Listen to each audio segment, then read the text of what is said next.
Good morning, ladies and gentlemen. How the hell are ya? It is Friday morning, May the 8th, 2020, 11:03 a.m. Eastern Standard Time.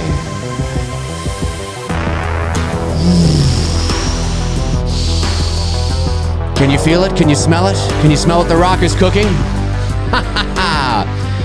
Yes!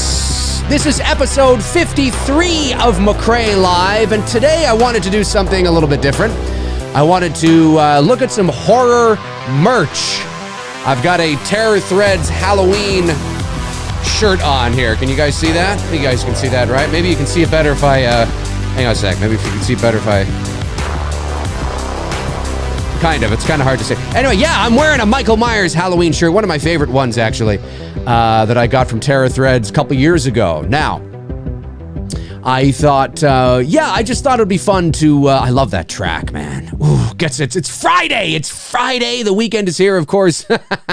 What the fuck is the weekend? I mean, you know, if you're quarantining at home, it's like, you know, things just kind of, the days and the weeks and the hours are starting to bleed into each other. So probably doesn't even feel like a Friday. Of course, I do most of my work from home anyway. So, it's kind of, I lost that weekend feel, I think, after I left college, because after I left college, I started to pursue my career, and you know, kind of the days sort of feel the same to me sometimes. Although Friday still kind of has a Friday feel, but you know, lately it doesn't really. But yeah, so I wanted to do something a bit different today, which I thought would be fun. Now, which is, of course, to look at some cool Halloween horror merch online. And I've picked 4 websites to do that with. Now, they are arguably the more popular ones that you see a lot. Like I said, I got this t-shirt from Terror Threads a couple years ago. There are other horror websites, you know, out there. I do know that, but these are sort of the bigger, more popular ones. Now, before I do that and we go through it together, because I just thought it'd be fun, I have absolutely, unequivocally, no affiliation with any of these sites. I have never spoken to anybody who's worked, you know, for these companies. Nobody from any of these companies has ever reached out to me, as far as I know. I mean, maybe I have exchanged a message with somebody who's worked there, but they didn't say that they did or whatever, you know what I mean? Like, I have no idea. So this is not, I'm not getting paid to do this. This is not, you know, they are not my sponsors. This is I just thought it would be fun as, you know, horror fans to sit down and just kind of look at horror merch together, specifically Halloween, obviously, because that's, you know, fucking Halloween. But, you know, if there's something else on there that kind of catches our eye, maybe like, oh, hey, let's check that out. You know what I mean? Just sit back and just kind of have some fun with it. But I wanted to preface the show by saying that because I know that it is likely that some people may think, oh, he's just, look at this, he's promoting Terror Threads. Well, yes, I am inadvertently. That's the byproduct of doing that when you do a live show showing what they have. But that isn't my intention because I don't know them. I don't know anybody who's there. I don't know anybody who's, you know, like I said, I have no affiliation with any of them whatsoever. So I just wanted to make that very clear before anybody decides to, you know, say in the comments, oh, Dave's getting a cut from doing this. I haven't. This is just because I think it would be fun. So, Intel Wild sends a super chat, says, Dave, when you say ladies and germs, why do you call guys germs? Do you really think we are that dirty and filthy? Yes. No, ladies and germs is just I heard that decades ago. It's just an affectionate sort of kind of funny way of saying ladies and gentlemen. You know, you can also say ladies and gents. You know what I mean? I think if you are going to refer to one of the two sexes as something, you know, satirical, you're probably better off at satirizing the gentleman part than you are the ladies part, because, you know, just saying. All right, so let's do that. I think this will be fun. Let's start with Trick or Treat Studios. Let's start with them. Let me make sure I have them up here on the screen. 1 second here. I want to make sure that they are up. 1 second. Let me just go over here. I have my monitor, which is in here, and I want to make sure that that is up. I think it's up. It Looks like it is. Yes, I believe it is. Let's go over. Yes, okay. I'm using my monitor in my booth, which is just, I can kind of see it. You can't really see what I'm looking at. But when you walk into my booth and you go this way, it opens up a bit and there's a monitor and I can kind of see it up over there. So anyway, I just want to make sure that's where I have the window open because it's easier for me to organize. Okay, so let me, all right, here we go. I'm just going to move myself over. There we are. We are on the Trick or Treat Studios website. And this is pretty cool indeed. Okay, I mean cool in the sense that we can actually do this. The technology exists that we can actually do this. This is just so fun. Okay, and again, this is, I realize I'm sort of, promoting them, but I just thought it'd be fun to walk through and see what they have. So let's see, where's my mouse here?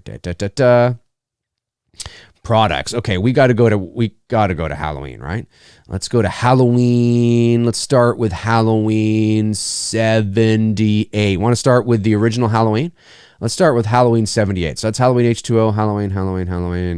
There we go. Halloween. Ooh, let's start with Halloween and see what they've got, ladies and gentlemen. Pretty much the same from what I remember the last time I looked. Halloween pumpkin enamel pin, Judith Myers pin, the Halloween 2 light up pumpkin. Has anybody ever purchased from Trick or Treat Studios? I have never purchased from Trick or Treat Studios. I never have. So are their products good? Are they? I don't know. I imagine that, I mean, they're arguably the giants in the space because they have just so much inventory of so many things. And I'm sure some things are kind of like lame and then some things are kind of pretty cool. Scrolling down, like that's kind of cool. Halloween Michael Myers brass ring. Oh, a brass ring. Now, brass isn't going to turn green, right? You know how sometimes you buy those rings at like flea markets or something and you think it's really cool, but then you wear it for a while and then it ends up turning your finger green? That's not going to happen, right? With a brass ring, is it? Maybe it will. I know it wouldn't with sterling silver, but I highly doubt that Trick or Treat Studios is going to, start dishing out sterling silver rings. Brass is probably the cheaper way to go. That being said, that's kind of cool. It's kind of cool, Yeah, I think that's kind of cool. Halloween Michael Myers children's coveralls. That does not look like a child in that suit. But anyway, Halloween Michael Myers enamel pin, Michael Myers fear freshener. It's an air freshener. Oh, it is too. Because look, you can see the little the string. You can can I put that in my car? I'm trying to think of how. Of course, I guess you don't have to put it in your car. You can put it. I have a Challenger, and I'm just trying to think Yeah, I think I could. I think I could still hang it on the mirror. That would be kind of funny. Of course, I wonder what it actually smells like. I don't know. Pretty cool stuff. Halloween Michael Myers ghost costume. Now, I do have to admit, I do remember when. Oh, wait a minute. Is that a silver? Oh, they do have sterling silver. I am mistaken. They do have sterling silver. Woo! Ho-ho-ho. I am mistaken. Trick or Treat Studios going hard in the paint, as they say. Well, it'd be really hard in the paint if they started dishing out, like 12 karat gold rings. But nonetheless, sterling silver, I totally wear that. I would wear that. 149 US. So that's probably, that's over 200 Canadian. So I don't like it that much, but it's cool. It's definitely cool. Ooh, sterling silver. That's kind of cool. There were memes going around. Do you guys remember when there were some memes going around about a year or so ago? Because Trick or Treat Studios was kind of, it was kind of funny. Some of the things they were offering, like I could just make this myself. Why would I pay to? And there are some things here that I still think are kind of like that. Like, for example, Halloween Michael Myers ghost costume. Well, I think anybody could go to Walmart or maybe even into their, cupboard and get a white sheet that they're not using and cut eye holes into it and throw it over themselves. I really don't think you need to buy that white sheet from Trick or Treat Studios. Just saying, but I get it. It's great marketing. Now the glasses, on the other hand, they would be more difficult to come by. So I do understand that would be cool to have. You know what I mean? Because it would be much harder to track down a pair of Bob's glasses than it would, the ghost sheet. So I always found that kind of funny, but nonetheless. Halloween Michael Myers. Yeah, so I got ahead of myself there. There were memes going around online where people were creating their own Trick or Treat Studios products, but they weren't real products. Like, I think there was one that was like, you can get the Michael Myers hedge, and you can get, like, they were really funny, like get your own hedge kind of thing and get really funny. I'm sure you guys remember that. It was probably about a year or so ago. You can probably find them online if you just put in like Trick or Treat Studios meme or something. They'll probably pop up. Some of them were so well photoshopped and so well done that when I first started to see them, I was like, are you fucking kidding me? They're selling that? And then, of course, I realized, no, it's just people making fun of the fact that they're selling all these crazy things. Fun stuff indeed. Okay. Where are we here? So there, of course, is the Halloween Michael Myers mask, the 78 Michael Myers mask. Halloween Michael Myers opposable prop. $400 US. Opposable prop. Has anybody, comment below and let me know, has anybody ever purchased the posable prop? Has anybody ever purchased the posable prop? I gotta be honest with you. I would not spend $400 on a posable prop. I just don't care. I just think that's like, you gotta really care to buy a $400 posable prop. I think I'm not knocking Trick or Treat Studios. I mean, I'm not saying that that's not worth it. I'm just saying I would never have a posable anything in my house. I mean, that's just me. You know what I mean? It seems, and no offense to those who do this, it just seems a little tacky. I don't know. It just seems like a little extra to me. But that's me. That's me. The Halloween Samuel Loomis costume, not Dr. Loomis, Samuel Loomis. It's official. It's more official that way. Check out this guy's stance. This guy's got a hell of a stance, man. This guy is amazing. This guy's stance is incredible. Incredible stuff. But you know what? I got to hand it to Trick or Treat. I got to hand it to, you have to give credit where credit is due. And they are definitely, trying to think of cool things to put on their site. And whether you think it's worth it or not is entirely up to you. There's nothing here that I see that is astronomically, ridiculously overpriced. I mean, I wouldn't spend $400 on a posable, life-size mannequin prop, but that's me. But the $119 for a Halloween Samuel Loomis costume, I would imagine maybe you get the trench coat and the sweater vest and maybe the tie and I don't know. What do you get with it? Let's find out. Here. What do you get with a Samuel Loomis costume? Trick or Treat Studios and Compass International Pictures are proud to present the official Halloween Dr. Samuel Loomis costume. And let's not forget, too, that is a good point to make, is that they are officially licensed. It doesn't really mean anything at the end of the day, other than the fact that they have the rights. They have obtained the rights to be Halloween Movies' official distributor of Halloween merchandise and products, if you know what I'm saying. So, I mean, if that means something to you, then that's cool. That doesn't necessarily mean it is going to be the best on the market, right? I mean, we've kind of seen other examples of maybe that's not the case. But certainly, nonetheless, they are the official distributor. This incredible costume is an amazing replica. I think it should be I think it should be AN, but maybe that's just me. Is an amazing replica of the costume worn by Donald Pleasance as Dr. Loomis in John Carpenter's Halloween. Well, that's cool. I mean, that's kind of cool. Like, again, you got to give credit where credit is due. Could you go out and find these things on your own? Yeah, you could, but it's an exact replica for $120. Now it's just a matter of whether you get the right size that fits you. It's kind of cool. I mean, I gotta admit, as a sweaty Halloween nerd, it's kind of cool. All of the critical costume elements that Dr. Samuel Loomis wore have been perfectly replicated in this costume collection, which includes 5 pieces: the shirt, the tie, the jacket, the trench coat, and the pants. The pants. I'm a 34-inch waist. Got to make sure I get that. So get yourself the official Halloween Samuel Loomis costume and become the ultimate shape stalker this Halloween. It's cool, you know, I gotta admit. I mean, it is, you know, it is cool. It is cool. I will say that is cool. 1 second here. Let me just, I got myself out of there. What the heck happened there? There we go. I just want to go back, make sure I'm going back to the spot. There we go. Now I will fix this and bring us over to where we were. Okay. So cool stuff, indeed. And of course, you have the adult Halloween Michael Myers clown costume, adult Halloween young Michael Myers clown costume, same price, pretty good.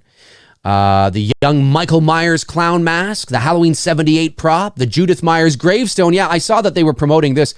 Or was it Trick or Treat Studios? I guess it was, yeah. Pre-order. You can pre-order that. An exact replica for $169. And of course, the Halloween 78 Michael Myers 12-inch action figure, a 12-inch action figure for $119.99. Cool. And then the Laurie Strode costume, again, I found that kind of funny. You know, but I mean, it's all there, right? Like it's there. It's prepackaged. You don't have to do anything. If you're somebody that really likes assembling things yourself, going out to, like, you know, the Salvation Army or value stores or whatever, trying to find bits and pieces of costumes and trying to, you know, make it. And oh look, there's a blue. Hey, it's a blue dress shirt. Okay, great, I'll get that. And if you like that kind of stuff, then that's what you'll probably do, because it's more rewarding for you, and you feel like that there's like a sense of accomplishment, like, yeah, I got this cool costume. Look, I made it. I made this fucking thing. But if you're, you know, don't want to do that and you want the immediacy of something that's prepackaged and just ready to go, it's just right there, then there you go. Halloween Laurie Strode costume, right? I'd imagine the same thing. I'm not going to bother to click on it. I imagine it's the same thing. Comes with the shirt, the pants, probably just the shirt and the pants. Probably, I would imagine. But then, does it come with pants? If it comes with pants, okay, I've got to click on this. Why wouldn't you just wear your own jeans? This is great. This is great. I got to click on it now. Let's just see here. This amazing costume comes with Laurie's knife, damaged shirt, bell bottom. Well, okay. Hey, you know what? Fair enough. Fair enough. I stand corrected. That's a good detail that would be more difficult to get today. Bell bottom pants, right? Of course, because they were. At first, I was thinking to myself, well, hey, I mean, just throw on a pair of fucking dark blue jeans. Not so easy there, Dave McCrae, because remember, it's 1978. They were bell bottoms, and that is true. Do you remember when bell bottoms made a comeback in about like 95, 96? I was in high school, and I was like, what the fuck is going on here? That didn't last. The 70s is one of those decades that I don't think will ever return. But that being said, yeah, so that's cool. I mean, that's cool indeed. Wait, I think I can do it here. Where am I here? Oh, there I am. There. Perfect. That was easier. Halloween Michael Myers butcher knife. That would be, well, I already have one. Well, no, I don't have one like that. I have one, I do have one, and it's real metal. The one that I use, you see in a lot of my little fan films, is real metal. It's like heavy as shit. I forget who made it. I've had it for like 11 years. It's really cool. Although I will say I wouldn't mind having a Halloween Myers poster knife there. The poster knife, that would be cool to have. Because it's like he never uses that knife in any of the movies. That is purely a poster knife. You know, it's stylized. It's essentially the knife that he uses. It's the butcher knife he uses in the movie, but it's stylized. You know what I mean? And so it's got like this curve to it. You know, you don't see knives like that really. And of course, more pins and stuff like that. Pretty cool stuff. I mean, listen, you know, it's pretty cool. All right, before we move on to the next, let's do one more here. Let's do. Chat room, let me know. You want to do Halloween 2? You want to do Season of the Witch? You want to do 4, 5, 6, H2O, Resurrection, or H18? Which one do you want me to go to?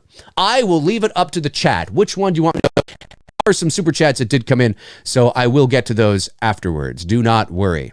but I will leave it up. We'll do one more. We'll do one more. So we did the original Halloween. We'll do one more Halloween, and we'll see. And then we'll move on to the next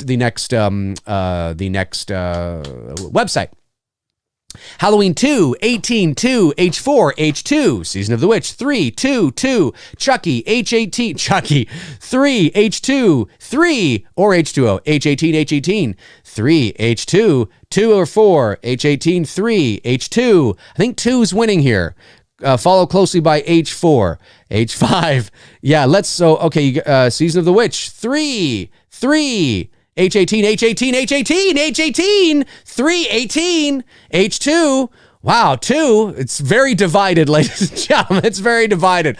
Holy crap. Okay, I think it's 2, 2, 2. It's 2 or 18. So let's see if we can skim through these fairly fast. Let's do 2 here. And we'll see if we can get through these fast. I won't give as much commentary. We'll just see what they got. Okay.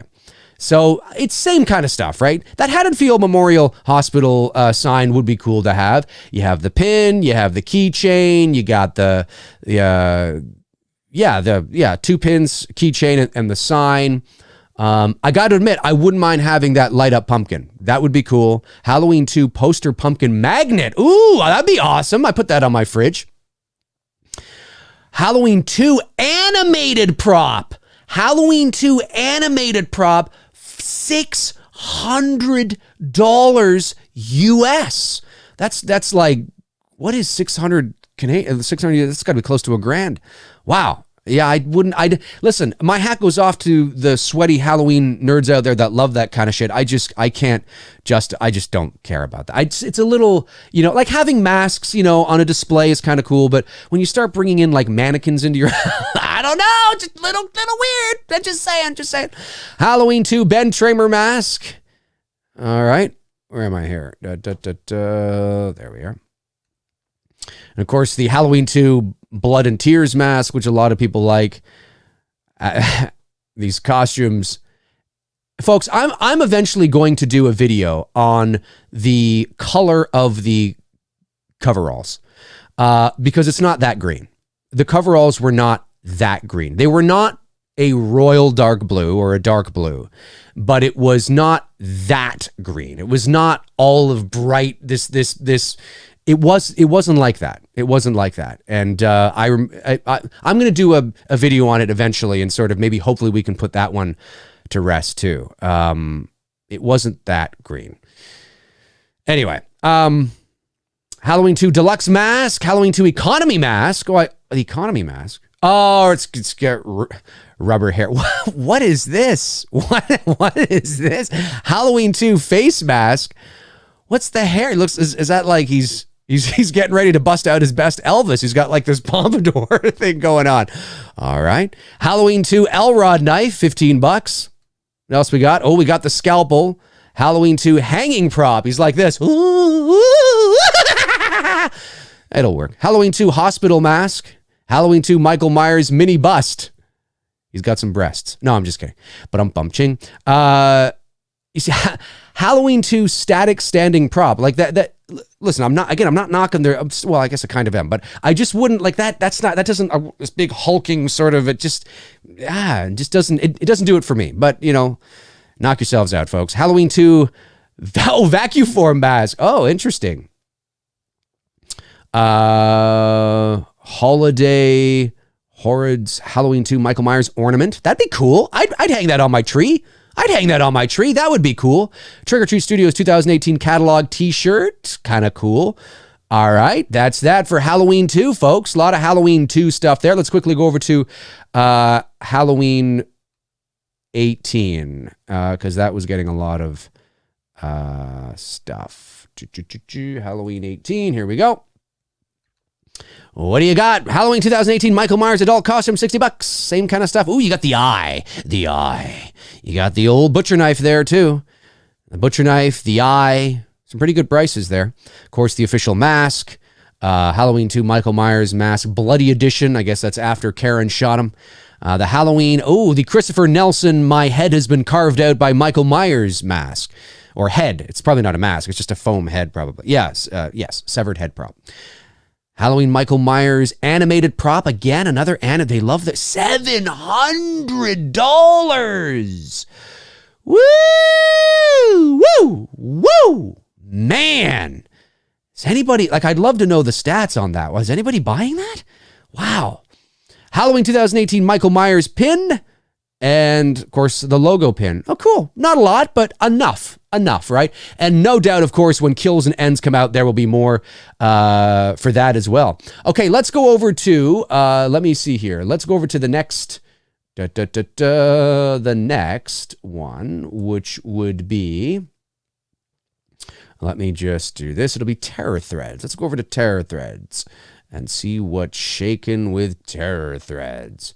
All right. Let's see here. Terror Threads. Now, this shirt, like I said, the shirt that I have here, I purchased from Terror Threads a couple years ago. I really liked it. I thought it was pretty cool. So I bought it. So let's go to their clothing and go to their, let's go to collections. Collections. Collections? I don't know. Maybe not. Clothing, maybe? Yeah, men's t-shirts. Is that how you want to do it? Is that how they... Oh, I see. There we go. I was like, what? Where's their stuff? Let's see how we're going to do this. Oh, I see what they're doing. Okay, so, I think they rearranged something here. 1 second, guys. Let me see here. No? Okay. All right. That's kind of strange. 1 sec. That's weird. I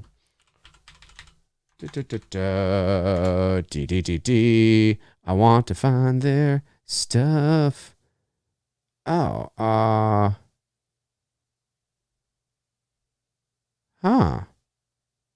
do they not have, wait a minute. This, or do I have to go just to men's t-shirts? That's interesting. I am not seeing any Halloween stuff. Fascinating. Other goods, enamel pins, patches, masks, mugs, posters, stickers, phone cases. Maybe they because. Oh wait, no, wait. No, wait. Yeah, you know what? I don't think Terror Threads is selling Halloween merch anymore. I don't think they are. I should have looked at this because they had for years. I wonder if it's because of Trick or Treat Studios having the official rights. I don't see anything here. Like, I'll show you guys. Unless I'm having a major brain fart and we're not, 1 second. Yeah, maybe I'm having a major brain fart, but I will show you guys. Okay, so we go to other goods, but when you go to collections, look at this. They got Danielle Harris, but there's no Halloween.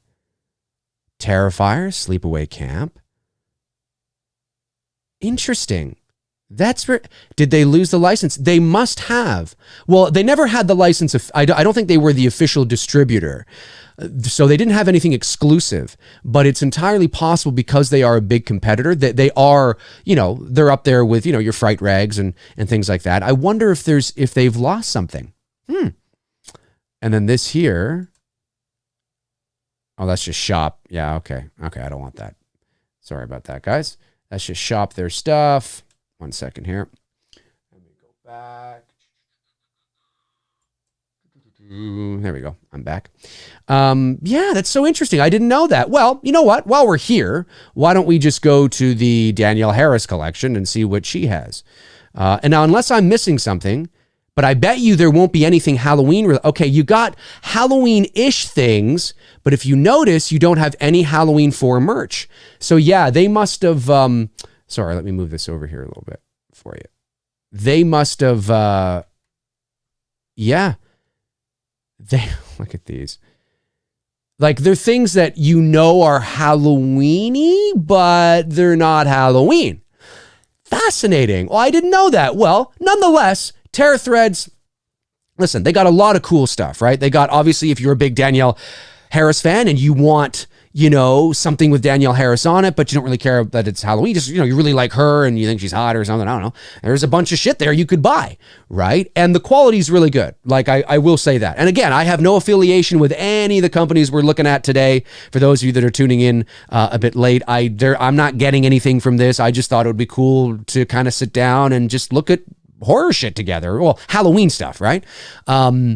Yeah, so I guess that solves that. I guess we can move on from there because I wanted this to be more about Halloween. I mean, we could look at all the other stuff, but you guys can do that on your own time. So, okay, well, let's move on then to, let me just, 1 second here. Let's do this and move on to...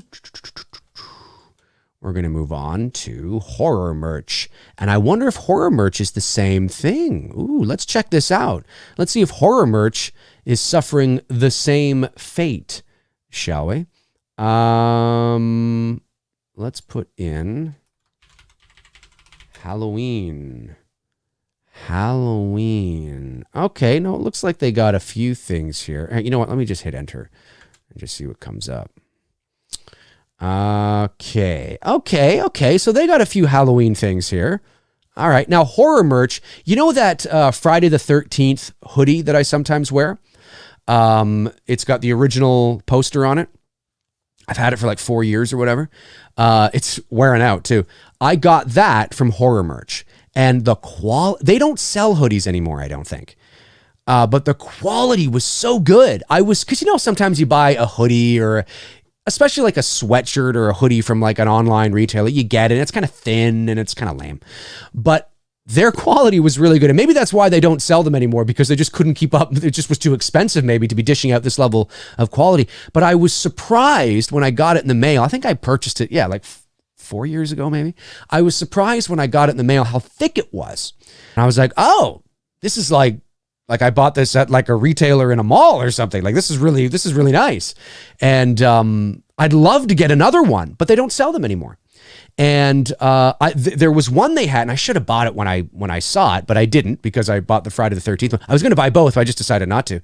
They had a Halloween 2 one with the Halloween 2 pumpkin on it and just said Halloween 2. I was like, oh, I totally would love to have a sweatshirt like that or a hoodie. I'm a hoodie guy, in case you haven't noticed. Of course, I'm not wearing one today because I'm wearing my Terror Threads Halloween shirt, which Terror Threads apparently doesn't offer any more Halloween stuff. Oh, interesting. Anyway, horror merch. Here we are, horror merch. So let's see here. Okay, you know what? Let me just let me make this a bit smaller on my screen so more can come up so you guys can see it a little bit. Okay, there we go. Right like that. Okay, and there we are. Technology, folks. Technology. Okay, there we are. A Halloween H40 t-shirt from the convention. You know what? That is something I wouldn't mind having because I attended the convention in Pasadena, California in October of 2018. And I actually was looking for a hoodie because they had some with that on. Okay, I got to say this, all right? And I don't know if anybody watching feels the same way, and I don't know if anybody in the chat room feels the same way, but I'm not a big fan of, and I understand why, because it's probably more to do with the zipper being in the front. Like, I kind of get that. But I'm not a big fan of zip-up hoodies that only have the design on the back. I don't like that. I have a couple of zip-up hoodies that have a design sort of on the chest, like on the side. Like, I get you can't put it across the zipper. I understand that. But there's a couple. I think I think it might have been Fright Rags may have sold some. And I'm not a big fan of the zip-up, but it's blank. I just look like I'm wearing a plain hoodie, but it's on the back. Because I never see it. Like, I like seeing it. I like showing it off. You know what I mean? Or whatever. And if I wear it on the show, you guys can't see it unless I'm turned around. So I've never been a big fan of that. I always like things on the chest, or like at least there, or you can have something on the back, but at least have something here too. Anyway, as I was saying, I was looking for a Halloween H40, thing like that, and I saw a hoodie, but it was just one on the back and a zip up. And I was like, I don't want that. But they had t-shirts, but they were all out of my size. I think they only had like extra large left. And I'm like, well, I'm a medium, I might purchase a large, right, in case it shrinks, and then, you know what I mean? But they didn't have any left, so they have one here. That's kind of cool. But I also kind of feel like, well, but I bought it from Horror Merch. I didn't actually get it at the convention. It's like, yeah, but Dave, you were at the convention, Yeah, but I didn't buy it at the convention. It means more when you buy it. It's from the convention. But I wouldn't turn it down. Cool. Okay, so they have some all right, cool stuff. Nothing that's really standing out to me. I like stuff that's more classier. This stuff's a little, there's a lot going on these shirts. Yeah. Halloween 40 years. That's kind of cool. Got a lot of cool stuff though. Oh wow. And there's like 6 pages of it or whatever. Really? 6 pages of, oh yeah. Okay. So Horror Merch has some stuff. Horror Merch definitely has some cool stuff. Now that's a cool shirt. I wouldn't mind having, I have a t-shirt with obviously the Halloween poster logo on it, but it says Halloween at the bottom, which is really cool. I always thought it would be cool to have a t-shirt with just that on it. Like you see here, that would be cool. Or, that would be cool. That would be cool. I like that because it's classic. You know what I mean? I like classic stuff. It has to, like, I got this from Terror Threads because it's a classic rendition. Sorry, it's a rendition of a classic Michael Myers image. And it's very simple. Like it's, there's not a lot of stuff happening and a lot of people on it. And it's not very loud. It's just this with Halloween at the bottom and, whatever, right? So I tend to gravitate towards more that kind of stuff. If there's a t-shirt that's really loud and got all stuff all over it and, it looks like a lot of shit, probably not going to buy it, even though I might think it's cool. I might be like, well, that would be cool as a blanket. Like I wouldn't mind having that in a blanket, but I don't want to wear it. You know what I mean? That's kind of how I feel. So I tend to sort of look for shirts or sweatshirts, hoodies, I should say, that are cool, that are classic, but they're more simple. I wonder if Horror Merch, because they have Halloween 2 mask there. Interesting. Oh, some things are not loading. I wonder why. Who wrote the book of love? Yeah, like this shirt. Well, you can't kill the boogeyman. Like this shirt here, right? Okay, you see that there. It's got a lot on it. Like it's takes up a lot of space, I should say. There's actually not a lot on it. It just takes up a lot of space. I actually saw that shirt at Amoeba in Hollywood. I was going to buy it and I didn't. But again, it's the classic shot, right? Like that's a shot. Like it kind of works because it's a classic Michael Myers shot. You know what I mean? So I definitely would wear something like that. But something like, like this here, everyone's entitled to one good scare, and it's just it's not really a pose we've seen him do, I don't think. I don't know. I wouldn't wear that. But yeah, so they sell Halloween 2, Halloween. Okay, so Horror Merch must have an agreement then to be able to sell these masks, because they're also selling, the Dr. Loomis shirt, the ghost. They must, I wonder if they have okay, so there you go. They must have sort of a Trick or Treat Studios must take a cut of what they sell, because they wouldn't be allowed to sell this. If Trick or Treat Studios is the official distributor, they own the license, they must then be allowed to sell this. Cool stuff. Oh, that shirt there. Yeah, that one right there. That's the one that I have. I like it. So yeah, a lot of this is similar to what we saw in Trick or Treat Studios. That's a cool shirt. See, that's a cool one right there. That poster, because it's one of the it's a foreign poster, right? Was that the Japanese poster? It almost looks like the Fog. It almost looks like, does it say that? Maybe it says there. Halloween. Yeah, Halloween exclusive. It's a little, hang on, let me just bring this up large for me so I can actually see what that sounds. Da, da, da. Oh, wait, why am I not? Oh, I know why. I know why. There we go. Halloween Euro. Okay, it's a European poster. That's some great stuff. That is some great stuff. Let me just bring that up so you guys can see that. Look at that. That's cool. Like, that's cool. It does, to me, have a little bit of a fog vibe to it, but it's still kind of cool. It's cool. Obviously, I think that's Annie, right? That's Annie in the back of the car, I think. And that's cool. I would wear that t-shirt because it's different. And it's not like there's, you know, it takes up a lot of space, but it's, okay, here's a perfect example. I would never wear the shirt beside it. This shirt here. I mean, I would wear it like at a, you know, if it was like a Halloween party or something like that, but it's too much to me. That's just, it's like, and it's orange and it's this big face on it. And it's, you know, it's just kind of like, it's a little loud. That would make a cool blanket, but I don't know if I want to wear that. Or I'd wear it to bed. Like it'd be like a bed t-shirt or something. But this one over here, that's cool. That's really cool. I like that. Very cool indeed, ladies and gentlemen. And then, what do we have? Oh, yes, the Laurie Strode, Dr. Loomis. Yes. I wouldn't mind having that. That'd be cool. It doesn't really look like Laurie Strode. No, a little bit. If this character, if this figure was not standing beside Dr. Loomis and you just showed me this face, I wouldn't necessarily immediately think it was Laurie Strode. I mean, my mind might go there because I'm a Halloween nerd, but certainly putting her in the company of Loomis kind of makes you go, okay, now I see it. You know what I mean?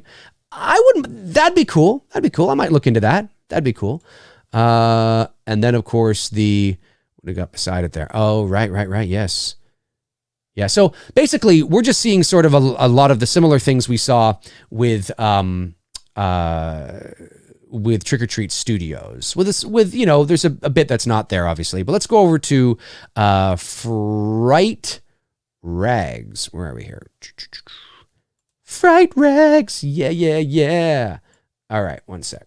Let me just bring this down and see if Fright Rags can get us Halloween. Do they have Halloween?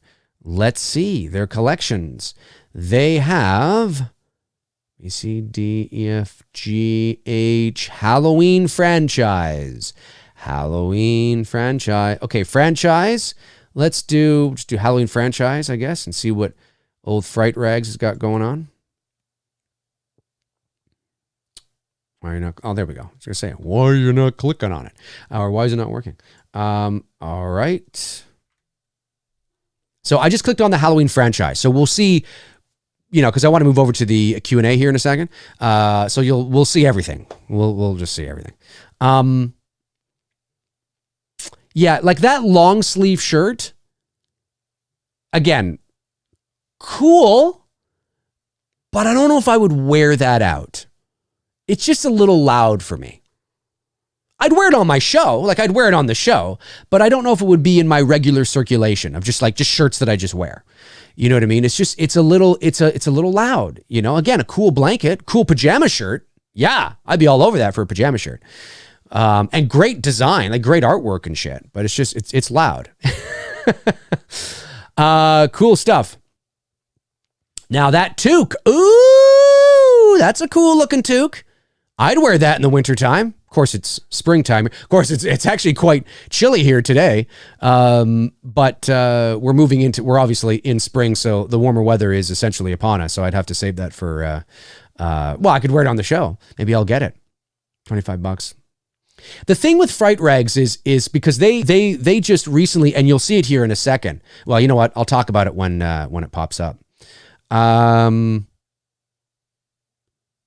Yeah, like, see, so this hoodie here, that's a cool design, right? On the back of the hoodie. It's Halloween 5. If you're a big Halloween 5 fan, that's some great artwork there. That's really cool. But on the front of the hoodie, there's nothing. It's just a plain black hoodie. And I always thought, I just didn't like that. You know, it's why my tattoos face me, right? So I have Believe and the Hummingbird and Passion. They're both in stone with the feathered pen and M31 and 79, and they're facing me. And I remember the tattoo artist was like, "You sure you want them to face you and not out?" And I said, "Well, yeah, they're for me. I want them to face me. I want to see them. I want to be able to look down and see them. I don't want to be able to look down and every time I look at Passion, it's upside down, or Believe is upside down, or the Hummingbird is upside down. You know what I mean? I want they're for me. So I always kind of feel the same way. It's the reason why I would never get a tattoo on my back or on the back of my neck or somewhere that I can't see it, because I'd literally forget that it was there. You know, and it's, why would I do that? I'm not knocking those who do it. You have your reasons for doing it, right? I'm just talking about me. I wouldn't do that because I want to be able to see the coolness that I am, you know, either putting on my body or wearing. So I always think that you can have the design on the back of the hoodie. That's cool. That's nothing wrong with that. And I get when it's a zip up, it's probably the best place for it. But then why not go the step further and have a little something here, even if it just said like Halloween 5, you know what I mean? Or, you know, yeah, like something simple like that, even if it was just the Halloween 5 and like a little knife or something that gives you kind of, oh, it's got something there, you know what I mean? Otherwise, you just look like you're wearing a plain black hoodie. That's how I feel anyway. That's a cool Halloween 5 shirt if you're a big Halloween 5 fan. I did purchase the trading card collector's, no, it wasn't the $35 one. It was the $100 and something one. It was the wax paper one. It was great. Great, really cool stuff. There's a video on my channel where I go over it, so it's great. Tab of the Short says, Dave, what the fuck is a toque? Do you mean a beanie? A toque is what we call those hats here in Canada, and it's Touquue. Touque, excuse me. Look it up. Just Google Touque and it will pop up. A beanie, though, see, a beanie, a beanie is different than a toque. A beanie is usually more form fitting. It doesn't necessarily have a pom-pom on the top, right? A beanie is something that you don't necessarily, if you Google beanie versus toque, you'll notice differences. But yes, that is what a toque is. A toque. It's a nickname for a winter hat, essentially. I do have that hat there. It was sent to me. Was it Jim Dorsey? Are you in the chat? Did you send me that hat? And I can't remember now. Of course, I have the jacket here. You guys can see this. Where is it here? I did purchase the 78 nylon jacket. I do have the jacket. That's some cool shit. I think I've only worn it like twice because I don't want anything to happen to it. All right, let's keep going here. We got to get to the, I think we're okay. We're making good time. Cops do it by the book. Ooh, now there. Oh, it's a pin. I thought it was a shirt. Can you imagine me in a shirt, cops do it by the book? That would be hilarious. Oh, they have a fuck off Wade pin. A fuck off Wade pin. Fuck off Wade pin, not a fuck off Wade pin. That Halloween 2 shirt's kind of cool. Cool. I like the Halloween 4 shirt. That's cool. Yeah, it's all right. Socks. Fright Rags is probably the next, I would say, they probably have the next, I don't want to say best, but then the next most maybe in terms of inventory when it comes to Halloween and all the cool little things that they have. That's it? That's all they have? No, that can't be it. Did I miss something here? Am I missing something? One second here, folks. Oh. That's it? That's all they have up right now? And after I just said, I think they have the most next to Friday. That can't be it. Hang on a sec. Let's go to collections. Let's go down to Halloween. Let's just do Halloween here. Oh, yeah. Huh, interesting. So they've really scaled back their collections too.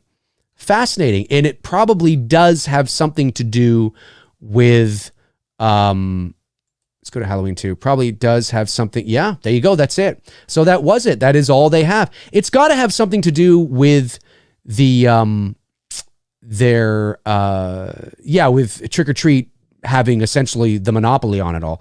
It has to have something to do with that, I would imagine. Of course, anybody from Terror Threads or Fright Rags or Horror Merch or Trick or Treat Studios who's watching this video after the fact or live, feel free to comment and let me know. And again, folks, for those of you that are tuning in just now or were tuning in or are tuning in after the fact, again, I have no affiliation with any of these companies. I don't know them. They don't know me. I have never talked to anybody who's ever worked at these companies. I'm not getting a slice of anything to, go through it. I just thought it would be fun to look at Halloween merchandise together. That's it. That's all this is. I do understand that I'm inadvertently sort of, advertising for them, but that's just the byproduct. Yeah, that's going to happen, right? I would be inadvertently advertising for them, talking about it anyway. So now I'm just showing it. So I just want to make that clear. I'm not this. I don't have any sponsors from them. This is just me hanging out with you guys, looking at Halloween shit. But that's interesting. That's very interesting. So, okay. So Fright Rags just last week was promoting a,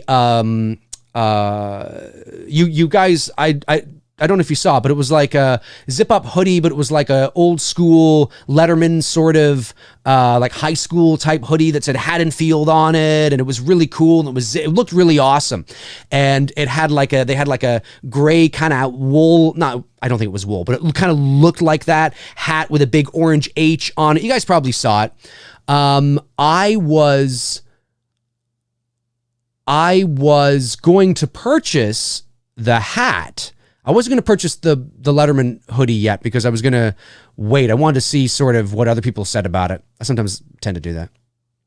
I was going to purchase the hat, but I didn't end up purchasing the hat because the crappy thing about living in Canada when you're buying from the US is that when things are $25, they're not really $25. That's $25 US plus $20 shipping US plus tax, right? It was going to end up being about an $85 baseball cap. And I'm just like, $85. I mean, I could go ahead and buy it, but I'm like, I don't want to spend $85 on a cap.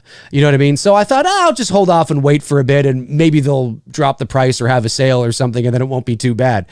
So it's not that I, can afford to do it, but I just was like, I don't think I'm gonna, you gotta be smart about these things. You know what I mean? Do I really need to be spending $100 on a hat? I don't think so. Yeah, so that's one of the drawbacks about living in Canada and buying from the US is that you also have to remember that these are US prices and your dollar's worth more than our dollar. Our dollar is about 72, 73 cents or whatever it is to your dollar. So so you can, you go up. I mean, that's, plus shipping. It was $25 plus $20 shipping plus tax. So 25 and 20 is 45 plus your tax is 50. It would have been like 50 something dollars US, which would have been like 70 something Canadian or something like that. So I'm just like, I don't think so. I don't like it that much. I can't, it's more of, I can't just, I'd rather spend that on something else. So anyway, cool stuff. Very cool stuff indeed. Let's go over to the, where am I here? There I am. Hey, I'm back. I'm big again. Let's go over to the chat room and see what you guys are saying. Let's go to the super chats that came in. We had quite a few of them. Intel Wild says, I already answered that one at the beginning.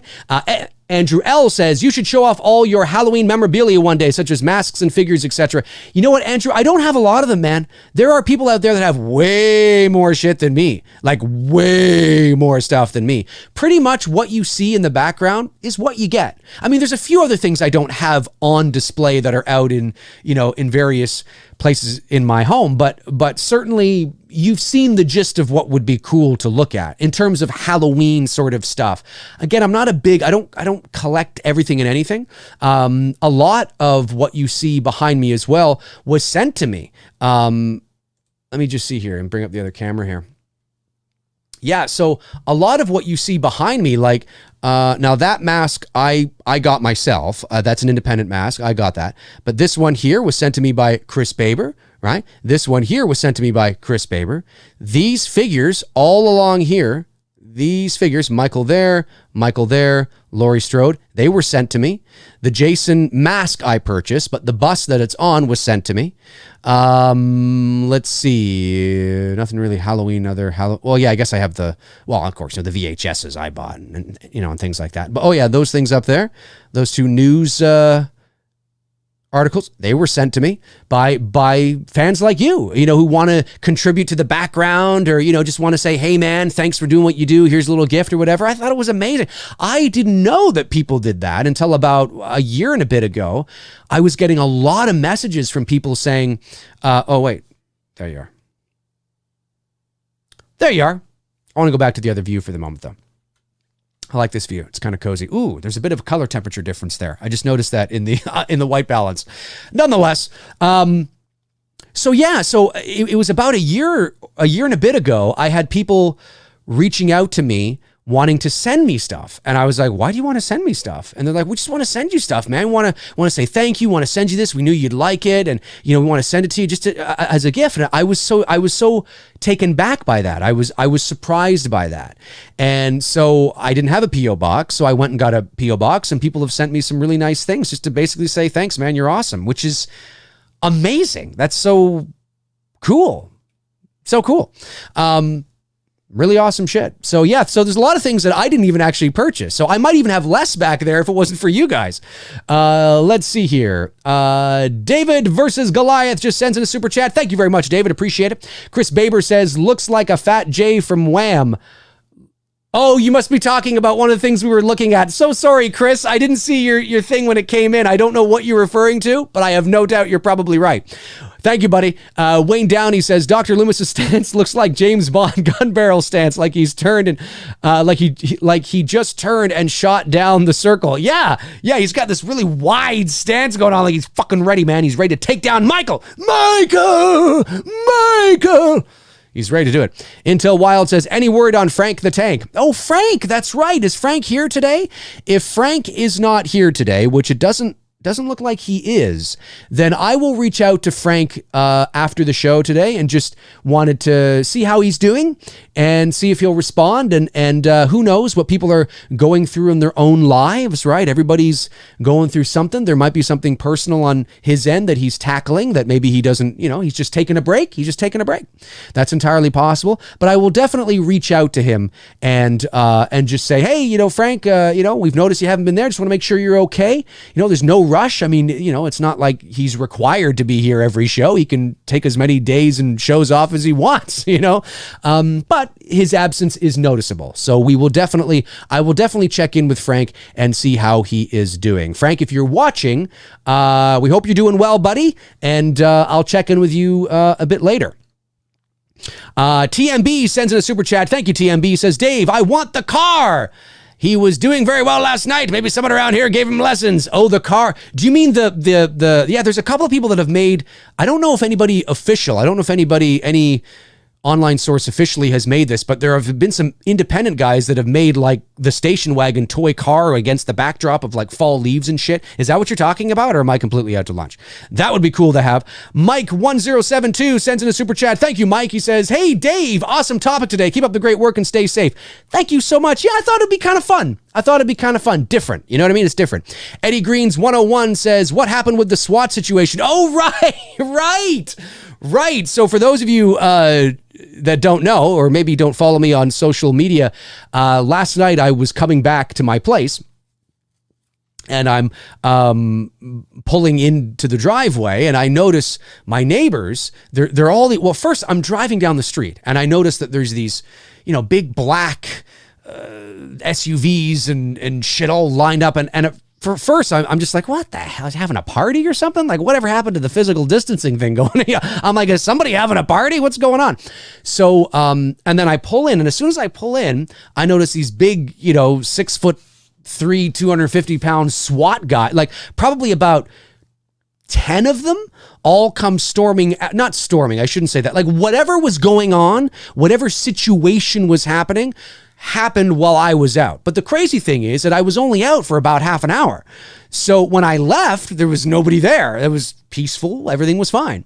And when I came back, it's like fucking Die Hard on the street. So, and And of course, the neighbors are all outside trying to figure out, what's going on. And so I pull into the driveway and we look and, and I'm like, Jesus, what the hell's going on? Like SWAT tactical shit, and the vests and the helmets and the, SWAT guys, it doesn't matter which country you're in. If you SWAT, you know what I mean? They come out with their semi-automatics and there, and I'm like, what the fuck's going on? And of course, there's people that are all like gathered and they're talking. So we just sat in the car for probably about 10 minutes, just kind of watching, and my windows are tinted. So it would have just looked like, you wouldn't have been able to, you might have been able to kind of see maybe there were people in the car. It's not like I have 5% tint or something like that. But certainly, if you weren't paying attention, you wouldn't know that there was anybody in the car. So we just thought maybe we'll just kind of sit here and just kind of watch what the fuck's going on, right? So we're just watching, and we couldn't really decipher what the hell was going on. We did see one of the cops, one of the SWAT guys, come out with a battering ram, like, those big metal things to take down doors and shit. And I turned to my girlfriend who's sitting beside me and I said, SWAT's, look, if this was like, if we called the police, if you and I called the police because of some situation, some normal situation, you know what I mean? There's something going on. Like constable, like cops would show up, squad cars would show up, like a regular cop. But like cops, you know what I mean? Not SWAT. Like SWAT only shows up when there's like a hostage situation or a bomb threat, or, do you know what I mean? So I'm sitting there and I say that to my girlfriend. I'm like, this wasn't just like, oh my God, my father's had a heart attack or something, and you call 911 and the ambulance shows up, and a cop might show up. It's not that kind of situation. So we're watching, trying to figure out what's going on, and the neighbors are kind of out there, and you see people talking to each other at the cops and this kind of stuff. And, detectives with, clipboards and badges on their belts are walking into the house, and I have no idea. I was waiting for like a news truck to show up. Do you know what I mean? But nobody did. Now, I would imagine the news would have picked this up on the scanners. They have scanners that they're listening to all the time. So I would imagine that this would have come through, we got a hostage situation at such and such. I imagine that would have been like, oh shit, let's get down there. But maybe they were in and out so quickly, or maybe it turned out to be a false, but even false situation. It's news. So anyway, I haven't gone out and talked to my neighbors yet because I'm just like, well, I'm going to wait. I'm going to wait and kind of, I don't want to be that guy. Hey, what the fuck happened in here? What was going on? Hey, what the fuck was going on? I don't want to be that guy. So I'll wait, but I have no idea. So all through yesterday evening, I was looking online, on the news, waiting for something. Nothing. Nada, as if it never happened.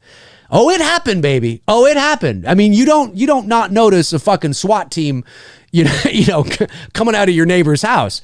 But whatever it was, it was the sort of the tail end of it, right? Because when we pulled up, a couple of SWAT guys were going in. Like, that's why I made the tweet. SWAT just went into my neighbor's house. But it was very apparent that as we sat there for a moment, that whatever was going on, we were at the tail end of it, and it was like, I don't know. So I will let you guys know as soon as I know, if I know, I tell you, as soon as I see one of my neighbors or a neighbor across the street, I'll be like, hey, what's going on there the other day? You know what I mean? I did see a woman carrying a baby. I'm thinking, and this is just pure speculation on my part, maybe there was a hostage situation or something. Like maybe there was some sort of domestic, kidnapping, babies. I don't know. But as you guys know, listen, it's not very different here in Canada for reasons that you would call in SWAT, right? If you SWAT's not going to show up unless there is a serious situation going on, or potential serious situation going on. So I don't know. No idea. But, I will let you know as soon as I know, if I ever know. So we'll see. Matthew Court sends in a super chat and says, big fan of your days, Dave. Keep up the good work. Thank you so much, Matt. Really appreciate you supporting the channel, man. Sober Dragon First says, Michael Myers versus Brock Lesnar would be legendary. Okay. All right. Yeah, I guess so. H.E. Pennypacker says, they bust in a dope house. No, I didn't get that impression. I didn't get that impression. I mean, maybe. You know what? Maybe there was a grow up going on over there or something. I don't know. I didn't get that impression, but I don't know. Tabitha Short says they weren't following the social distancing order. That's right. Well, that's what I thought when I drove down the street. I thought there was a party because it was a relatively nice day yesterday. I mean, we're not too far away from each other, Tabitha. You're in Michigan, I'm here in Toronto. So like we essentially experienced the same weather, essentially. So it wasn't too bad of a day yesterday, unless it was raining where you were, but it wasn't here. It was sunny. Certainly in the late afternoon. It was raining earlier in the day, but when I went out, it was sunny. It was, chilly, but not like cold or anything. It was, kind of fine. And and as I pulled up, I thought, oh, is this like, who the hell's having a party? No, it was SWAT. It was, they had like the big cube van where the doors are open at the back and they're hanging out, sitting there with their gun. Like that's what I'm talking about. They're driving down my street like fucking like Die Hard shit. All you needed was like me in a tank top going, all right, let's do it.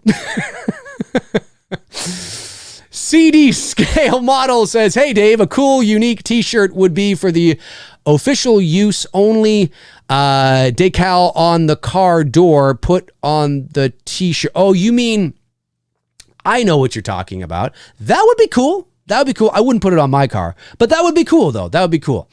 Jason Knight says, I've seen SWAT in the city I live before. Well, yeah, and you're out in Oshawa, so you're out further there. Yeah, it's strange. It's a strange thing. Tabitha Short says, did you look in the news yet? I was going to say in the Muse. I have. I've checked the news. I've gone online. Everything. I've looked, everywhere. Nothing. Not a thing. It's very, very strange. I'm going to continue to look because, somebody's got to, you know what I mean? Like, come on. It's very strange. Wade Dillon says, Dave, what are you hoping to hear from the Halloween Kills soundtrack? I'm hoping to hear more of the same, but taken to the next level. This is what I'm hoping from the Halloween soundtrack. Okay. The Halloween Kills soundtrack. I'm hoping that Halloween Kills, I'm hoping the movie can display scenes that are memorable with the music. So what I mean by that is that when I listen to be fair, okay, a lot of this has to do with how much you've seen a certain movie. We cannot, not emphasize that enough. Obviously, if you are watching a movie 5,000 times, you listen to its movie soundtrack, it probably doesn't matter what movie it is or how good or not good the movie is. You'll probably be able to pick up on the musical cues. When you listen to the soundtrack, you can probably see the scene in your mind to which that piece of music is for, right? But in Halloween, when I listen to the original Halloween soundtrack, every piece of music, I know what scene it's from. Like every scene in the original Halloween is, because it's a very pensive sort of, not pensive, but it's got a very sort of specific pace to it. It's very nuanced, in terms of its musical cues and where the music is used and stuff. When I listen to the Halloween 2018 soundtrack, apart from the more obvious stuff like The Shape Hunts Allison and things like that, I couldn't tell you which piece of music goes where in the movie. So I'm hoping that there are scenes in the movie that really complement, and vice versa, the music that Carpenter is putting in. I want a chase scene in the movie. Not the chase we got in 2018, but something like, can you imagine if that Shape Hunts Allison was used in a real chase scene, not an escape scene? Because that's essentially what the scene is for Michael Myers hunting Allison in Halloween 2018. It's not a chase scene, it's an escape scene. Because we never actually see Michael chasing Laurie. We cut Laurie, to Allison. We cut to Allison. We cut to Michael. We know he's behind her, but it's not a lot of suspense built there. So yeah, I'm just hoping more of what we got with the Halloween 18 soundtrack, but hopefully there are better scenes, longer scenes, more Halloween scenes that music can really complement. Because right now it's almost, not quite, does depend. The music is too good for the scene, in some respects. Darren Sands, my man Darren Sands says, oh, where'd you go, Darren? Where'd you go? You're here somewhere. There you are. Perhaps they'd heard about Dave's Busta Rhymes impersonation yesterday and got the wrong. You could be right. Maybe the neighbors, I'm outside, trick or treat, motherfucker, and they hear that and they're like, there's a fucking drug lord going on. And they meant to bust my place, but they didn't. They busted the neighbor's place. That could have happened. Tabitha says, you might have to go into the witness protection program now, Dave. I just might. Dia Maria says, yes, Dave, spill the tea. I will as soon, if I know, I'll let you guys know for sure. Cause, trust me, I'm curious. Travis, I always get this wrong, and you did tell me. Travis Lauterbaugh? You can phonetically correct me again. I got to get that in my head, buddy. Dave, do you have the shirt with the shot outside when Tommy looks out the window and sees the boogeyman? That's one of the shirts I have. It has an enlarged Myers standing over the shot. I do not have that shirt. No, this is the only shirt that I have with Michael Myers on it. So, hang on. Let me just, I don't want to get rid of it. Can I? Whatever. Fuck it. I don't want to spend all day doing it. Just that shirt there. That's the only Michael Myers shirt that I have with Michael on it. I have a Halloween shirt with the pumpkin and things like that. So, no, that's not true. Wait a minute. I do have another one from is it Terror Threads or Fright Rags? It's a thinner I find Terror Thread shirts are quite not thick, but it's a nice quality.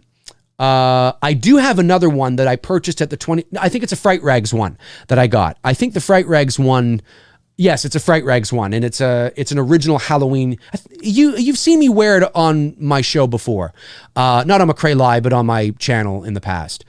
And that has like Lori on it. I think she might even be on the phone or something, and Michael's there, and it's a whole collage of stuff. That's a busy shirt. That's a shirt that I wouldn't normally buy, but I thought it looked really cool, the artwork. And I was at the Halloween convention, so I was buying things. I was buying, souvenirs, so to speak, that you probably wouldn't ordinarily buy if you weren't at what you were at, if you know what I mean. So I have worn that a couple times. I'll wear that again. But no, I don't think I have that one. Nick sends in a super chat. Thank you, Nick. Says, reminder. Oh, yes, you're right, buddy. Let's read it now. You are amazing. Jeez, I would have forgot again. I got so much. The reason is because I have so much stuff going on. Thank you so much for reminding me. Okay, this goes out to Mike Brand-Fellner. Now, let me make a note of this. Where are we here? We are an hour and 12 minutes in. I'm going to make a note of this because I'm going to make a note of this because I might make a post about this. So we're an hour and 12, I say an hour and 30. Yeah. Hour and 12 minutes in, we'll say. Okay. Oh, thank you so much. Nick, because I would have forgotten again. I would have. All right, so this is from last Friday. A $20 super chat came in from Mike Brand-Fellner. Very generous, and I forgot. I didn't see it, so I wanted to answer it. I've been meaning to do this the last couple of MCRAE Lives. Oh, my God, I almost forgot again. Okay, hi, Dave. Do you think let me try that again. Hi, Dave. Do you think H-18 could have been a better Halloween movie if Michael hadn't been taken into custody in 78 and it ended with Loomis seeing the bloody grass and no other signs? Thanks, and keep up the great work. Well, I don't know. It's a good question. It's sort of like a catch-22. There's pros and cons to it, right? The pro is you further keep the enigma and the mystique of the shape intact by he just walked off into the ether and nobody has ever known what's ever happened to him. right? Nobody knows. And that's a really cool thing. And 40 years goes by and maybe there's somebody is lurking again in the shadows. And it's like, that's not, it can't be. No, it can't be. And maybe it would have worked because they might have assumed that he was shot 6 times. He must have just gone off somewhere and died. But then if that were the case, wouldn't you have found his body? And that's the trick right there, is that we have to remember Michael is not, he's not Jason Voorhees. He's not Freddy Krueger. He's not literally 100% supernatural. He is a human being.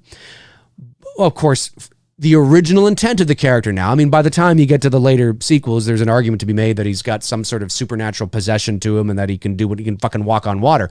But when we're talking about the original intent of the character, he's a human. He's a regular guy, but there's that unknown factor that's there that keeps you going, and that's the uneasiness. That's the, I don't know. I mean, I know he's human, but I think there might be, I don't know. That's awesome, right? That's great shit. But he is I mean, he wasn't, he didn't materialize out of thin air. He's not some supernatural entity, you know what I mean? Or zombie, right? He was born, a woman did give birth to him, and so he is a human being. So, but what's cool about that is he goes off and nobody ever sees him again. He's shot 6 times. Wouldn't you find his body? Or would you? I mean, maybe it would have worked. And then he comes back. It's like, how's that possible? How's that possible? But there's the other side of it that might have worked better 40 years ago. But audiences are, they demand more. They need to know so much. They can't, audiences have a very difficult time, more so today, suspending their disbelief than they ever have. And I get, I mean, there are certain instances where I side with the audience and I go, yeah, that's kind of lame, and I think there would have been that moment where it's like, whoa, what? Where has he been for 40 years? How has he been eating? Where the hell has he been shitting? Where has he been sleeping? Nobody noticed this for 40 years? Some random guy just, has he been a Walmart greeter or something? I mean, what the hell has been going on? You will, and you would have run into those questions had you have said that he just walked off into the ether and disappeared. Especially for a general audience, that would have been problematic. I do see both sides of the coin, but there is something very attractive about the idea of him walking off into the ether, never to be heard of or seen again until 40 years later. There is something very weird and eerie about it that fits the character. But I do understand the dichotomy that's in place. So it would have been interesting to see what would have happened. I do believe this is how I think it may have worked and why it doesn't work for people like me with Halloween H2O. If you were going to have an instance where, let's say that H18 is not a story about Michael being he was never captured, okay? The thing is that you would have to then weave into the narrative this whole idea of him being gone for 40 years and then back. Where has he been? That has to become part of your story. Now, I don't mean that you find out where he's been. I don't mean that you eventually discover what that is. No.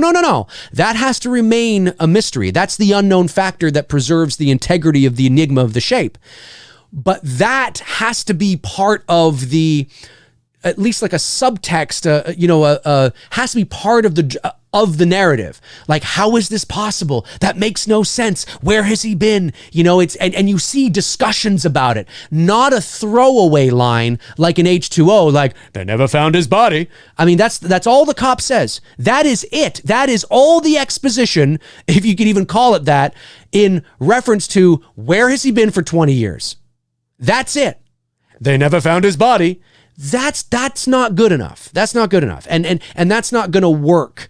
They never, well, okay. where has he been? Like, how is this? And I think seeing the characters struggle with that dichotomy, and have conversations. And again, I don't mean it's the sole identity of the movie, but certainly they are just as perplexed and dumbfounded as the audience would be. And I think then it works. And then it works because it becomes part of the mystery. You know what I mean? But if you were to just have him walk off into the ether and then just suddenly show up 40 years later, and all you have is just, well, that's weird, Bill. Yeah. And then you just move on. No, come on. Anybody would be like, whoa, wait a minute. You know what I mean? And then I think you need to weave it in there, but you never reveal it though, right? You got to, because that's the trick. I mean, that's why it works. Anyway, that's how I think about it anyway, buddy. It's an interesting take. And I think what you're saying would have been interesting. It definitely would have been interesting. And thank you so much for the super chat, and my apologies for not getting to it sooner. You rock. Okay, Nick, yes, remind me of the super chat. Thank you so much. Jim Dorsey says, your neighbor was dressed as a stormtrooper. Oh, maybe. Oh, man, don't even get me started on that.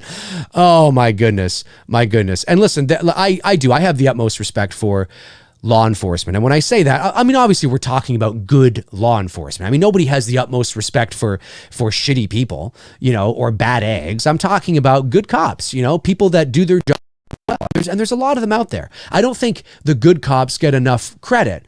You know what I mean? But like any profession, there's a bad egg everywhere. There are dick cops, there are dick firefighters, there are dick, doctors, there are dick voice actors, there are dick actors, there are dick filmmakers, we just live in a world of dicks, and just because you're in a position where you're supposed to be helpful doesn't mean that you're not a dick, so that's what I mean when I say that. Obviously, my hat goes off to the good men and women who sacrifice their lives each and every day to protect us. It's true. But come on, you didn't know. And it has nothing to do with Star Wars Day. Like people, reach out to me and say, well, not everybody knows about Star. No, I get that. It has nothing to do with Star Wars Day. No, but come on. I mean, you had to put her to the ground. When you realized that the thing was plastic and she was a stormtrooper in front of in front of a Star Wars themed restaurant, did you have to handcuff her? Like, is that like, did you have to do that? I mean, clearly you're like, oh, wait a sec here. You could have just said, oh, hang on. They were overzealous, and they were, but apparently, now I don't live out in Lethbridge, Alberta, Canada. Obviously, I'm here in Toronto, but apparently, according to some people who have commented on that video, the Lethbridge, Alberta Police Department has had a few questionable situations from a few police officers. So, and I'm not attacking, listen, I'm sure there are probably some really good Lethbridge, Alberta police officers, right? But, get on the ground, handcuff her. Like, why are you going through with this? She's clearly a cosplayer, and that's clearly a plastic. Anyway, I don't want to get onto it, but yeah, watch my video and you'll find out. Duck Evil King 03 says, you're awesome. You're very awesome, Dave. Always make my day. Cool. I'm glad I could make your day, my man. It's Friday. Remember that song? Friday.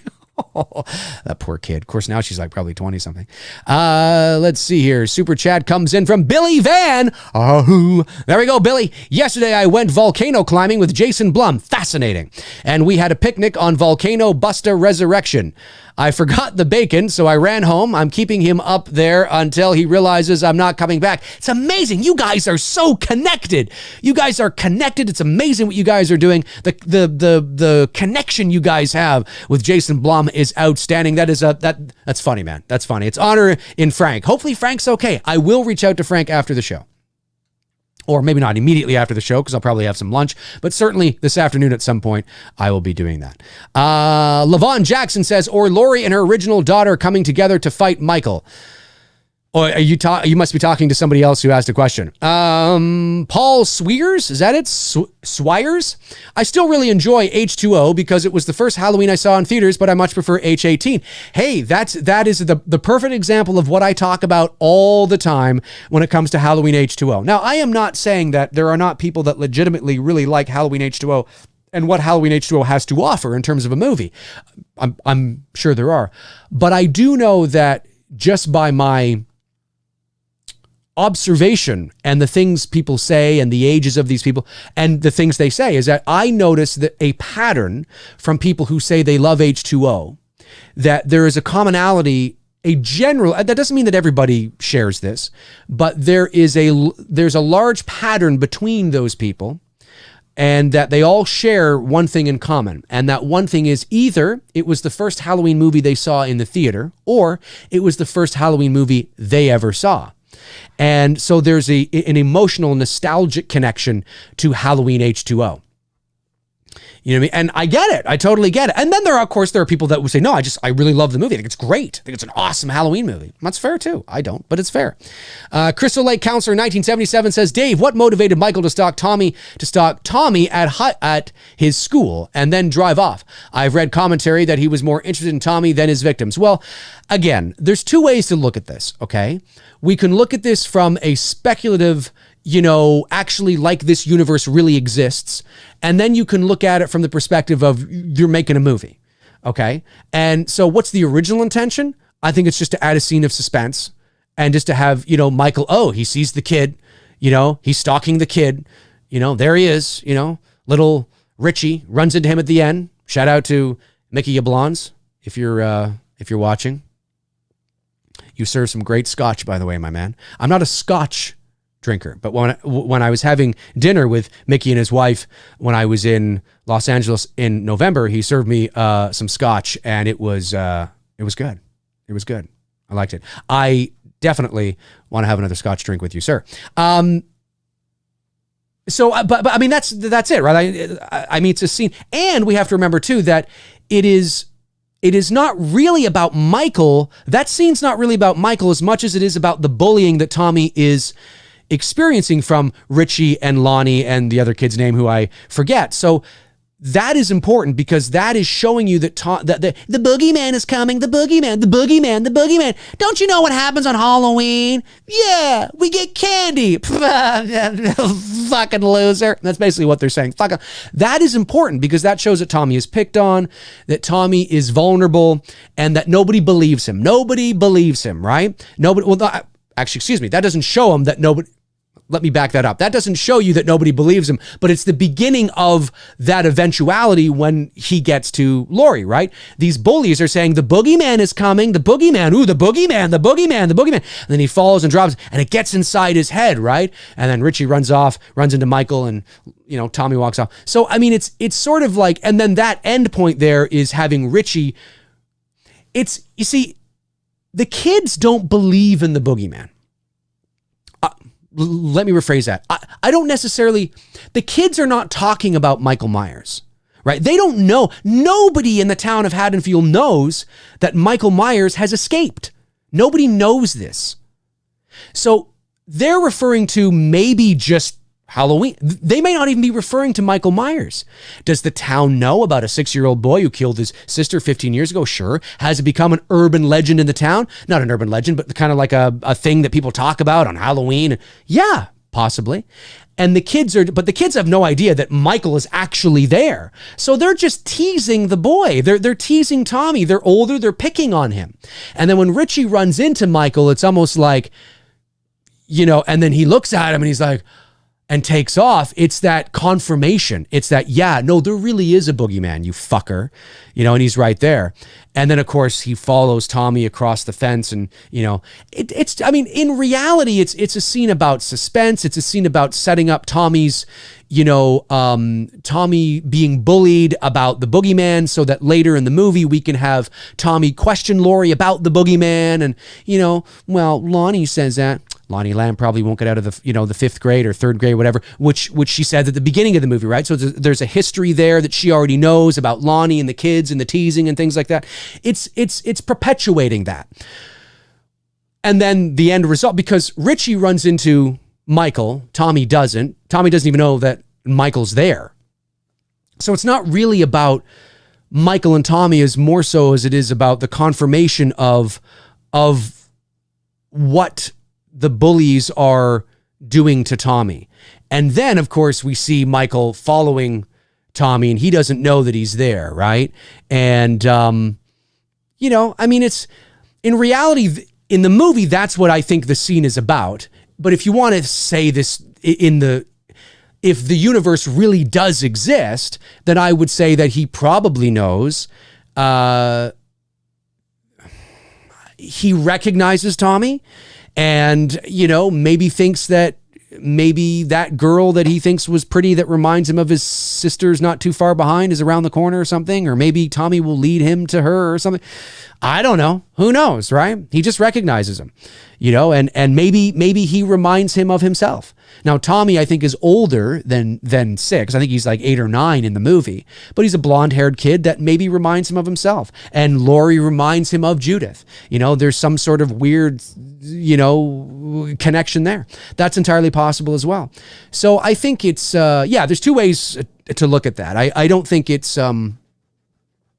anyway, I could go on and on, but that's what I think is happening there. So there's the filmmaking side, which, okay, we need this scene to show that Tommy's bullied, and then Richie runs into the boogeyman. It's like, no, he actually is fucking there, you little fucker. You know what I mean? And we need all that.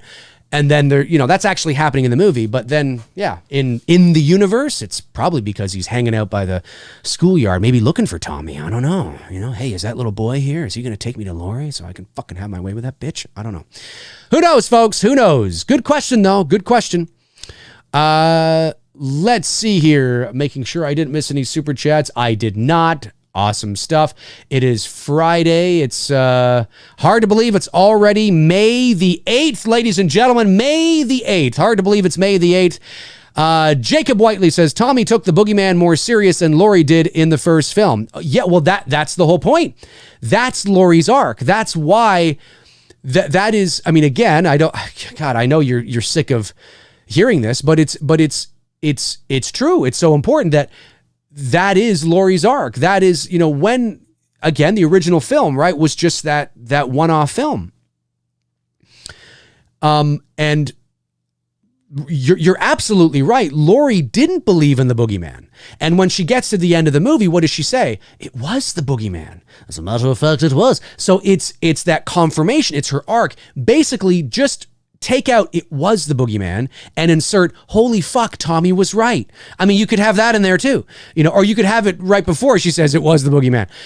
It's the completion of her arc, and that's why it's a realization. It's not a question. It's a statement. My God, it was the boogeyman. Cool stuff indeed. Cool stuff indeed. Let's see here. Aaron Click says, Dave, for the longest time, I thought Lonnie's last name was Lamb. When Jamie Lee Curtis says the line in the original, she runs his first and last name together, and you can barely hear the E, Lonnie Lamb. It's true. It's true. Yeah, no, she does. Lonnie Lamb. I don't think I ever thought it was Lonnie Lamb. But I know a lot of people did. A lot, and you are right. She does, and that's not the only example of her bleeding words into each other, I might add, in that movie. You know what I'm talking about at the end of the film. Billy Van says, Miss Super Chat from TMB and Vanderhoff. Did I? Thank you so much for keeping me on my toes, guys. Let's see here. I did. You're right. I did. Let's get these knocked out of the park. Vanderhoff 66FU says, hey, Dave, I sent you that Fright Rags Ween hat, the Fright Rags. You did? Are you talking about the one with the H on it? Get the fuck out of here, buddy. You didn't have to do that. Really? You did? Is that the one you're talking about? Are you talking about? Oh no. Are you talking about the winter one, the Ween hat? I'm lost. Correct me. Just at me and correct me. Ween. Maybe maybe it's called that. TMB sends in a very generous super chat. Thank you so much, TMB. Says, Dave, which friendship do you think was best developed in Stranger Things? Ooh, a Stranger Things question.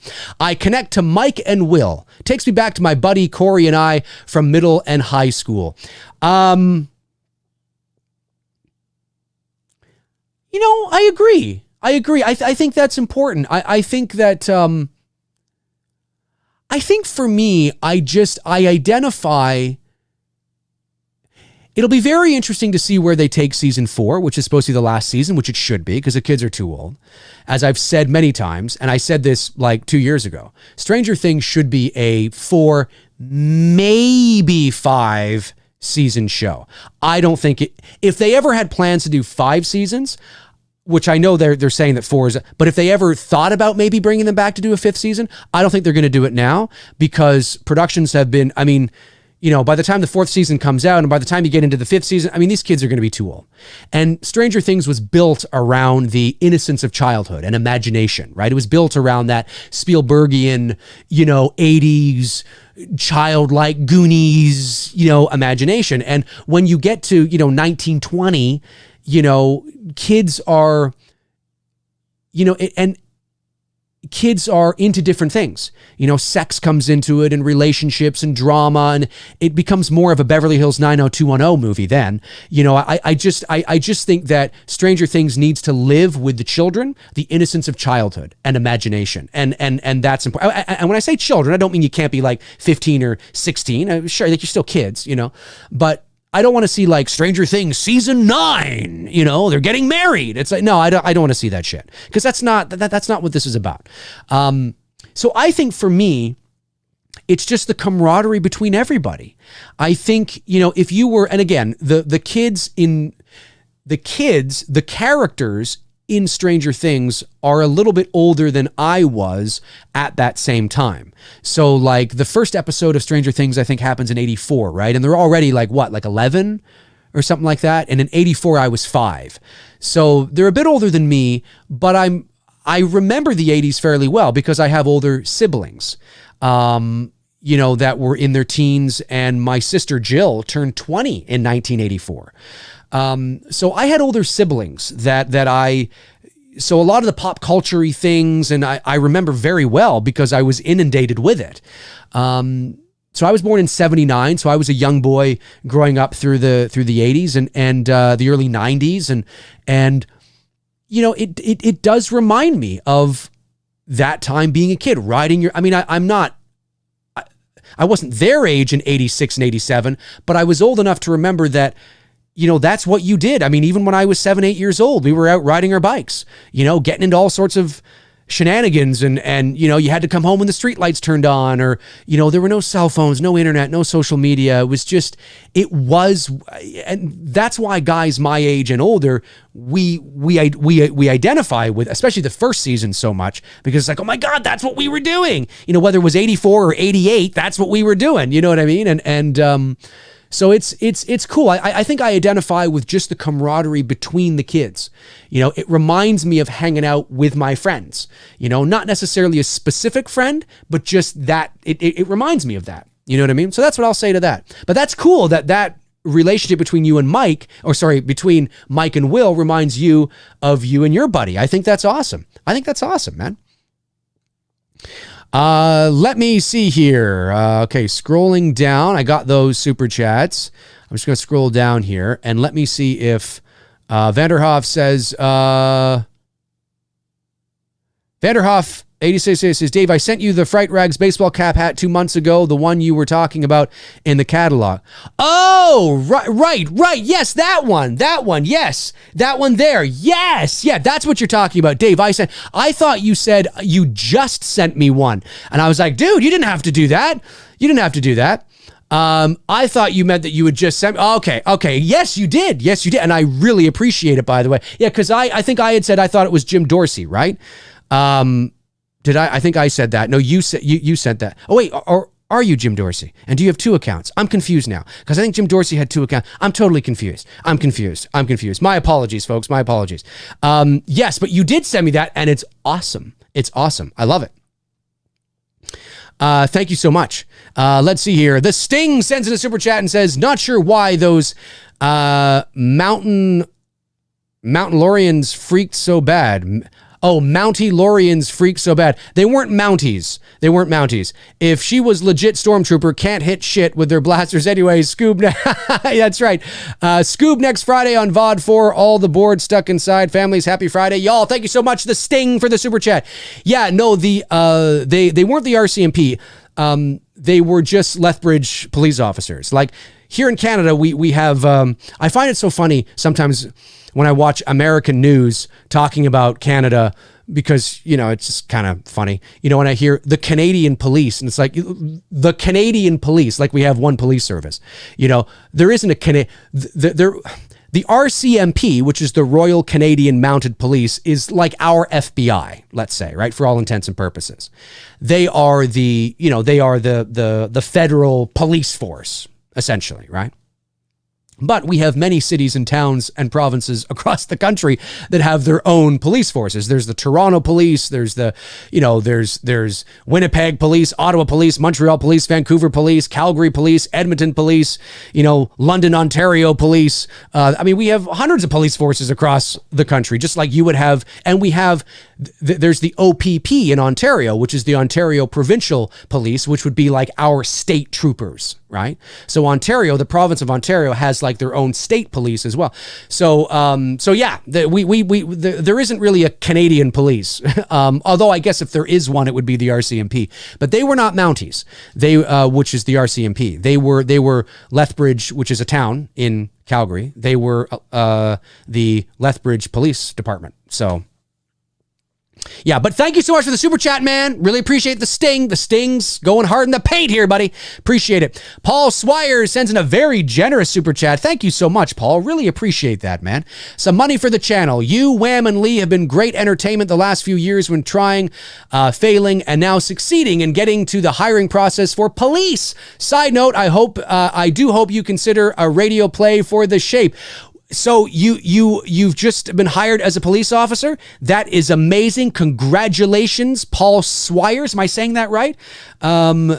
Congratulations. My hat goes off to you to want to get into a profession where, depending on your life is in danger. Your life is in danger every day. Obviously there's degrees, right? It wouldn't be to the same degree every day, but you never know what's going to happen, right? You never know what's going to happen. So my hat goes off to you to wanting to serve and protect Officer Paul, I will say. So congratulations on that. And I hope you say, I hope I consider to do a radio play of The Shape. Yeah, it'd be a lot of work. Right now, it's not going to happen anytime soon because obviously I got this channel I'm doing. I got all the voice work I'm doing. I've got It's Me, Billy. I've got Dylan's New Nightmare. And so it's not going to happen now, but maybe it'll happen in the future. Maybe it'll happen in the future. You never know. You never know. And thank you so much for supporting the channel on that level. Really appreciate it, guys. Really appreciate it. You guys are amazing. Let me see here. Swifty the Gamer says, what made Alice want to get in a boat at the end of Friday the 13th? Why didn't she just leave the camp? Well, I think because it was there... Okay, there was Mrs. Voorhees' Jeep, right? Did she know where the key... listen, do you want the real reason or do you want the universe reason, right? Real reason. Because Jason needed to come out of the lake at the end of the movie for a surprise ending. That's why she got in the boat. That's why. You want to break it down and think about this actually being real. Why did she? Oh, I don't know. Maybe because it was the pitch black at nighttime and she didn't want to walk down to, she didn't know.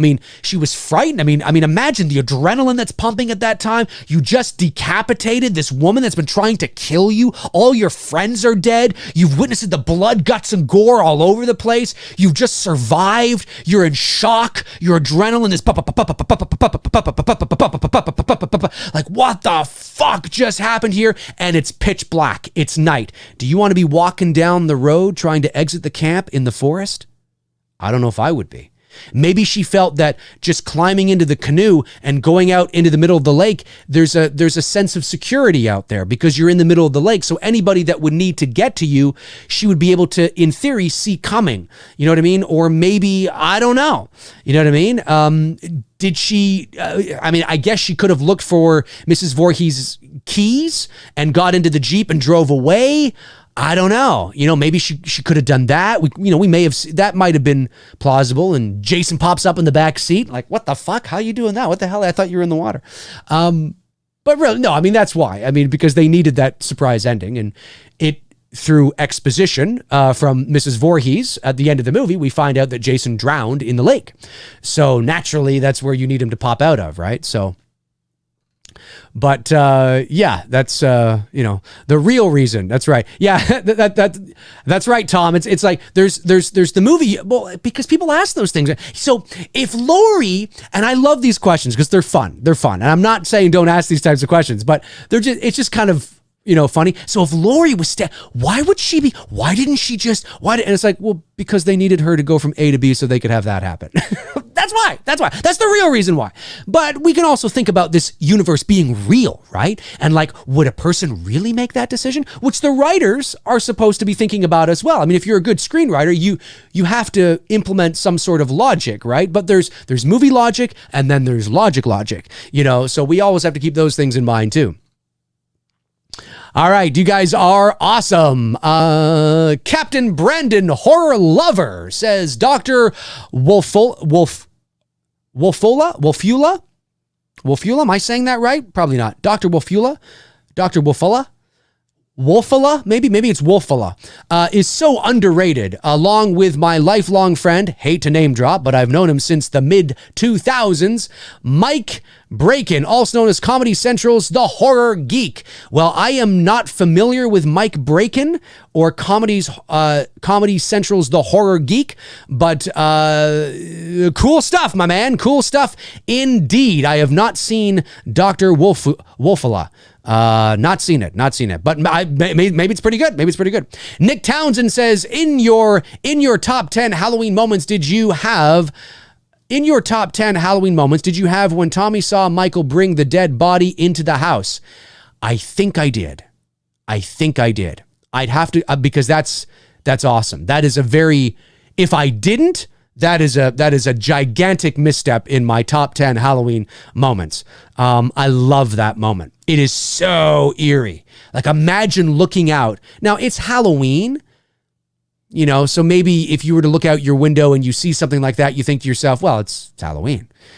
But it would still be weird, especially if it was happening at like 11:30 at night or 9 o'clock, or like, when all the trick-or-treaters are gone.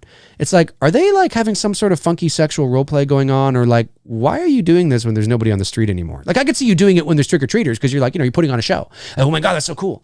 But like, why are they just doing it for themselves? Whoa, what the fuck is going on? Yeah, I love that. Love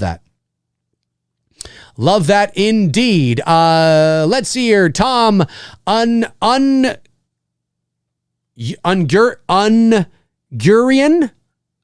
Am I saying that? Ungurian? Like it's like Hungarian? Hopefully I'm saying that. Dave, interview Drum Dums next. I want to interview Lee. I want to interview Barry from Wolfman's Got Nards and Jimmy Champagne. I definitely am I asked them if they would do it. They said absolutely they would. I've been so busy lately and I just haven't been able to set up those kinds of shows. But it is coming. Maybe not next week, maybe not the week after, but they are definitely coming. I do want to get them on because I think it'd be fun to talk to them and find out the nitty-gritty details of them and their YouTube journey. Edwin A. Sordo says, what's good, Mr. Dave? Which decades has your favorite movies of all time? Probably the 80s, I would say. Probably the 80s. The 80s and the 70s, I would say. More so the 80s, because I was obviously a young boy growing up through the 80s. Mark Williams says, hey, Dave, have you listened to the extended Halloween 2018 soundtrack? Extended Halloween 2018 soundtrack? I don't think I have. No, I don't think I have. I'd have to listen to, I do know it exists. But I have not listened to it. Johnny T says, Dave, in the 18 scene with JLC and the reporters in her house, each woman has a line stating the fact that Myers is a human being during the convo. Sounds awkward and wonder if it's an editing error. I'd have to check it out. I'd have to go back and watch that scene again. I don't specifically remember it again. I've only seen Halloween 2018 3 times. I saw it once at the world premiere here in Toronto, once again with Lewis from the Nerd Report. How you doing, Lewis, if you're watching? In Hollywood when I was down there for the 40th anniversary convention. And then I watched it again with you guys. But technically I've really only watched it twice, because I was actually watching it the first 2 times I saw it. When I'm doing movie commentary on this channel, whether it's Saturday movie night or whether it's Two Dudes and Some Bullshit or whatever the case is, a special or whatever, I generally don't, like, I'm watching the movie, I obviously am, but I'm also, I'm mindful that there's the chat room, I'm answering questions, I'm talking to you guys, there's commentary, it's there, but I'm not paying as much attention to it as I would if I was just in a room by myself watching a movie, right? So technically, I've only seen Halloween 2018 from start to finish, actually watching the movie, paying full on 100% attention twice.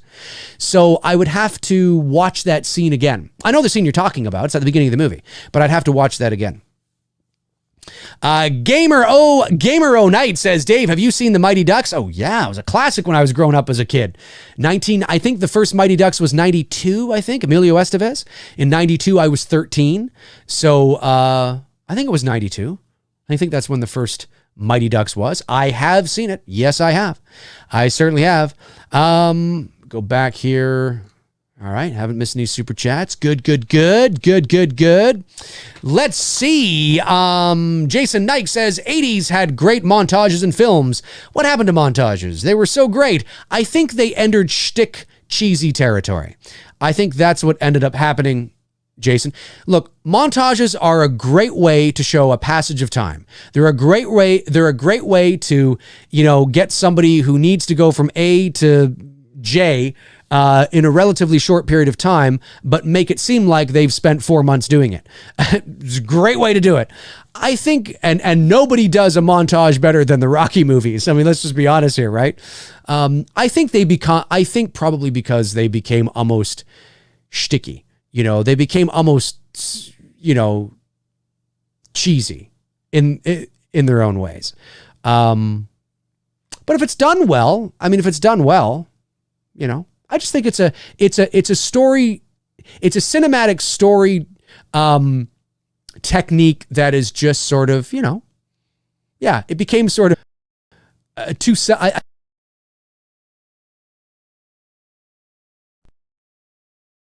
I think that's not right, Pat, because I don't want my movie to be made fun of, So they figure out other ways to show passages of times and get people from A to B or A to J.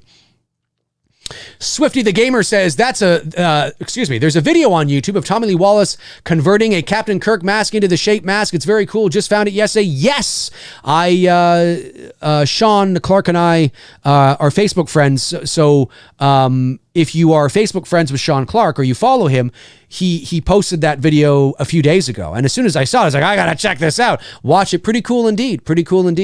Yeah, definitely check that out. Go to Sean Clark's horror channel, which I think is Hollow Horror or Horror Hollow's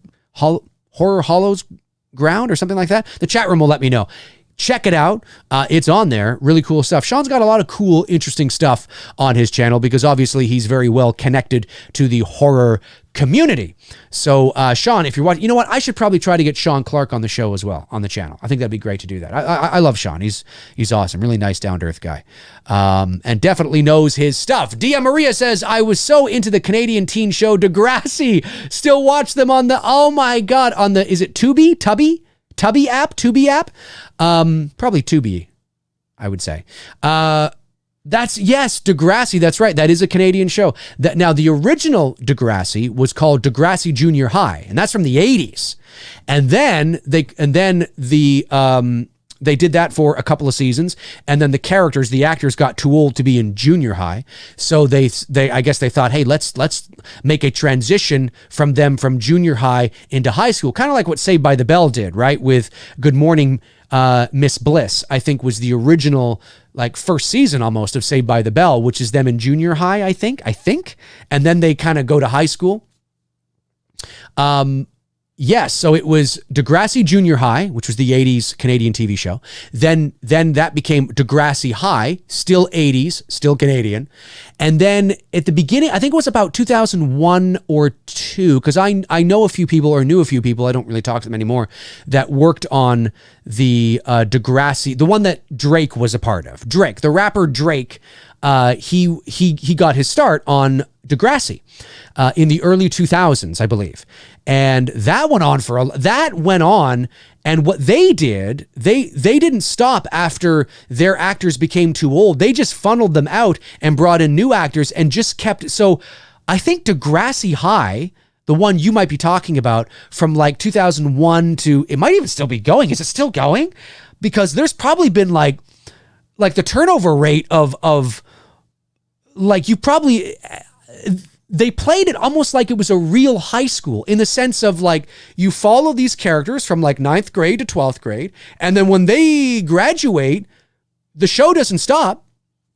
They go on. You don't follow them anymore. You start to begin to follow the other young kids that are in there. And it just keeps going like that. So it's like, you're just like a fly on. It's like you're a teacher in the high school that's there, that sees all these kids coming in and out through over the years with all sorts of drama and storylines and things like that. And it was still a Canadian show. It is a Canadian show. Yeah. I never watched the 2000s one because I was a little too old for it. But I did watch some of the repeat clips of Degrassi. It's so cheesy. But yeah, the rapper Drake got his start on Degrassi. Bit of trivia for those of you that may not know that. I'm not really a Drake fan, but I don't not like him. I'm just not into rap music. But yeah, he did. He got to start there. Let's see here. What are you guys talking about? What's going on? We'll go for, you know what? We'll go another 5 minutes. Another 5 minutes. That'll take us to 2 hours, and then we will call it a day. And I don't want to jump the gun. Oh, I don't want to jump the gun too soon. No, I don't want to jump the gun too soon because YouTube could totally fuck up here, but we'll just keep going. I don't want to jump the gun too soon. Blu-ray Addict says, have you seen the film Cube, Dave? If not, great low-budget sci-fi Canadian horror film. I have seen it. Yes, I have. Also, I think Ginger Snaps is also a Canadian horror movie as well. The vampire werewolf, or is it a werewolf one? I think it's werewolf, right? That's a Canadian film as well. And of course, the original Black Christmas. How could we forget that? There's a lot of Canadian movies. The Summer of '84, folks. The Summer of '84, that movie that came out a couple years ago that you guys love so much, that's a Canadian movie. Robbie Richards says, anyone else buy the new Haddonfield varsity Halloween sweater and hat on Fright Rags? We were just talking about that earlier, my man. I didn't, because I realized that with shipping and the conversion and tax, I was going to be spending like $90 on a hat, and I just couldn't. I was like, I don't want to spend $90 on a hat. You know, I mean, I could go ahead and do it, and but I just didn't want to do that. Personally, I was like, I feel kind of like, really? Am I going to spend $90 on a hat? So I didn't do that. But if you live in the States, it's not going to be that much, obviously, because, there's no conversion, but you will have to pay, obviously, the shipping and the tax on it. So it'll probably end up being like probably a $35 hat, maybe something like that. Which is not too bad. I mean, that's what like hats up here cost if you're just buying them in the store, like a really nice baseball hat or something, But yeah, it's cool stuff. Love the look of that stuff. Really awesome. Michael Dean says, Dave, if you were giving, let's say $10 million, do you... Oh, I see what you're saying. If I was given $10 million, do you think you can make a good enough movie to make the theaters? 100%. If I was given $1 million, oh, absolutely. If I was given $500,000, 100%. Yeah, because what's good in like movies that go into theaters are movies that are that's a whole other show, actually. There's a number of factors of what dictates a movie going into the movie theater. And it's not necessarily budget helps 100%, because the higher budget you have, the easier it is. You could have a higher production value. You could have you could hire better actors, but it all depends on what the story is. If the story is just a drama about, two people living in a cabin in the woods, and they think they hear something outside, you could make that for fucking $500,000. You could make that for $1 million. Make it for $1 million. Insidious, the first Insidious movie was like, it was 1.5 mil. I wouldn't need $10 million in this day and age to make a movie that's worthy enough to go into the movie theater. Not at all. You give me $500,000, I'll do it. It's all about story and what the budget, what it dictates for the movie, right? If you want to make an epic sci-fi film, you're going to need more than $500,000. You know what I mean? But you can make a terrific, eerie, creepy horror movie or drama or something like that for, a couple $1,000,000, for sure. You could do it for $500,000. You could. All right, 3 more minutes. Actually, 2 more minutes. 2 more minutes. 2 more minutes. Check in any last super chat. No, good. Just want to make sure I didn't miss any because I don't want to have to. Oh, hey, super chat just came in. Toronto Freddy says the OG Kids of Degrassi Street was early 80s. That's right. It was Degrassi Junior High, if I'm not mistaken, though. Right, Aaron? I think that's what it was. Duke Fleet says, Dave, did you like the summer of 84? I did. I like to watch it, but I'd like to watch it, but I don't know what to expect. Well, just watch it. Just watch it.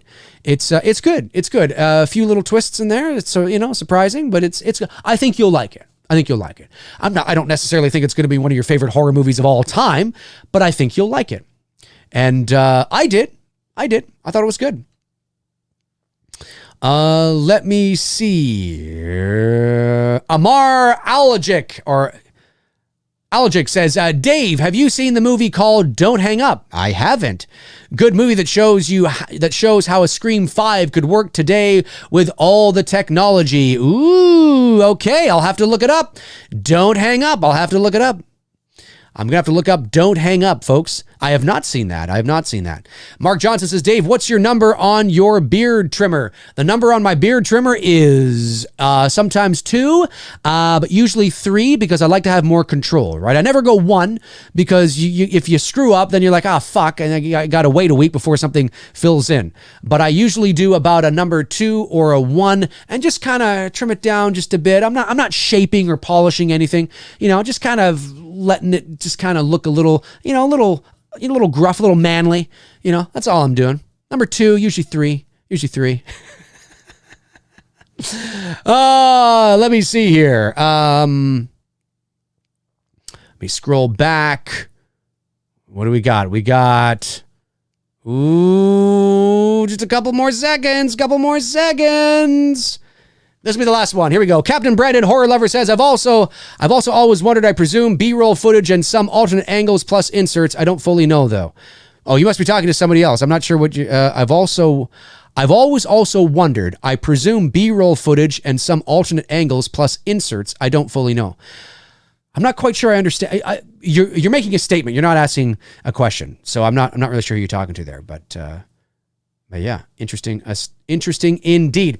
Dia Maria says, to be right now, have a good selection of horror movies. Very cool. I've never heard of the app. That's really cool. I'll have to check that out. All right. Hey, folks, listen, that's going to do it for me on this episode of MCRAE Live. This is episode 53 of MCRAE Live. I want to thank you for tuning in. I want to thank everybody who sent in super chats today. Really appreciate you guys doing that. I want to thank my moderators, of course, Tabitha Short, Jason Nike, Darren Sands, Frank Riker, who is not here today. I'll check in with Frank, but of course, when Frank is here, he does a tremendous job, and hopefully Frank is okay, and he's just been busy. But we will check in with Frank and see how he is doing. But yes, thank you to my moderators for keeping the chat flowing, and thank you to everybody who asked questions. And this was a fun show. I enjoy this. It's kind of fun. I like to think outside the box and do shows that are a bit different, and it's just kind of friends hanging out looking at horror movie stuff, which is always fun. And again, for those of you that are maybe just tuning in now,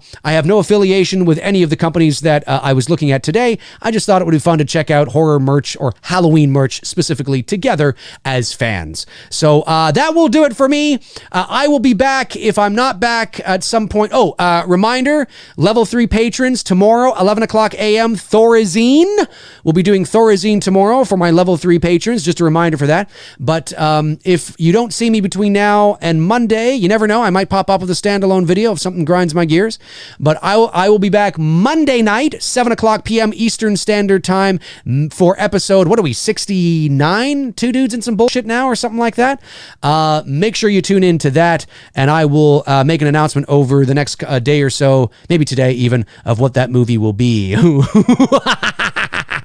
Fuck it, I'll tell you guys now. Friday the 13th, part 5. Friday the 13th, part 5, A New Beginning, is this Monday night's 2 dudes and some bullshit. So, kind of unorthodox, out of the box. Not one that a lot of people would probably want to watch, but we think that's going to be fun. Watching Friday the 13th, part 5. All right, folks, that'll do it for me. I'll be back, like I said, Monday. You never know. maybe in between time, whatever. In the meantime, in between time. All my links are in the description. Check them out until your heart's content. And when your heart is content, check them out again. Alrighty. Cheers.